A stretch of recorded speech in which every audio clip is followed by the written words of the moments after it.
अहम खबर है, खानपुर डैम के स्पिलवेज को खोल दिया गया है और तरनावा पुल ट्रैफिक के लिए बंद कर दिया गया है। दिन 12 बजे तक ट्रैफिक के लिए ये पुल बंद रहेगा। आपको आगाह कर रहे हैं रावलपिंडी से, जहां खानपुर डैम के स्पिलवेज को खोल दिया गया है और ये बताया जा रहा है कि तरनावा पुल ट्रैफिक के लिए बंद कर दिया गया है। वसीम चौधरी हमारे साथ हैं। वसीम, मजीद अपडेट कीजिएगा इस बारे में।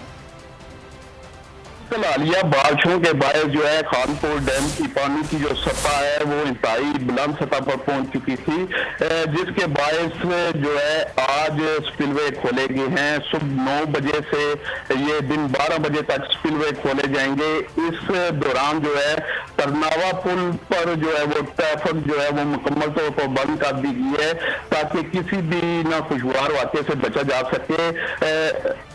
खानपुर डैम इंतजामिया का ये कहना है कि सुबह 9 बजे से लेकर दिन 12 बजे तक ये स्पिलवे खोले जाएंगे।